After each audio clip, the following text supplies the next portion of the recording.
रोकडेश्वर एक पुरातन मंदिर, भारतातील पहिली नगरपरिषद असलेले महाराष्ट्रातील सातारा जिल्ह्यातील एक गाव रहिमतपूर या ठिकाणी रोकडेश्वर नावाचं एक पुरातन मंदिर असून आपल्याकडे ज्याप्रमाणे मारुती मंदिर, हनुमान मंदिर या नावाने संबोधले जाते त्याप्रमाणे रहिमतपूर या ठिकाणी हनुमानाला रोकडेश्वर या नावाने तेथील रहिवासी बोलावतात। रोकटोक म्हणजे ताबडतोब पावणारा हा हनुमान असल्याने गावकरी त्या हनुमानास रोकडेश्वर म्हणतात। नमस्कार, मी प्रकाश भोकरे, सतर्क लाईव्ह न्यूज। आज मी या ठिकाणी रहिमतपूर, जिल्हा सातारा, तालुका कोरेगाव या ठिकाणी आलो आहे।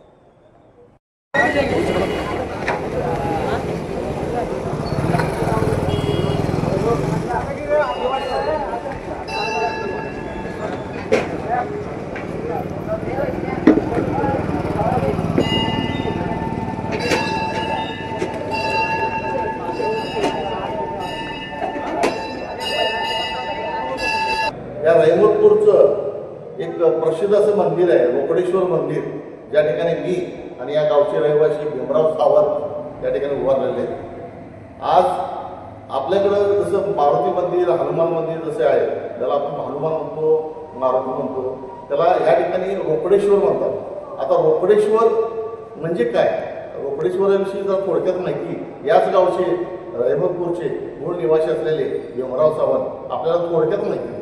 सावंत साहेब, त्या रोकडेश्वर मंदिराविषयी जरा थोडक्यात आपल्या। नमस्कार, मी रहिमतपूर भीमराव सावंत बोलतोय। सातारा जिल्ह्यातलं रहिमतपूर या ठिकाणी रोकडेश्वर मंदिर आहे। 350 वर्षाची परंपरा या मंदिरास आहे। तरी रोकडेश्वर हे नाव का पडलं असं तर संभ्रम होईल माणसांचा। ते रोकडेश्वर म्हणजे रोकठोक नवसाला पावतो मन त्या मंदिराचं नाव रोकडेश्वर मंदिर असं पडलेलं आहे। हे हनुमानाचं मंदिर आहे। कोजागिरी उत्सव हा मोठ्या प्रमाणात होतो। ऑक्टोबरमध्ये कोजागिरी उत्सव असतो, तरी याचा लाभ घ्यावा। धन्यवाद आपण दिलेल्या माहितीबद्दल। नमस्ते। प्रकाश भोकरे, सतर्क लाईव्ह न्यूज करता, रहिमतपूर, तालुका कोरेगाव, जिल्हा सातारा।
प्रकाश भोकरे, सतर्क लाईव्ह न्यूज करता, रहिमतपूर, तालुका कोरेगाव, जिल्हा सातारा।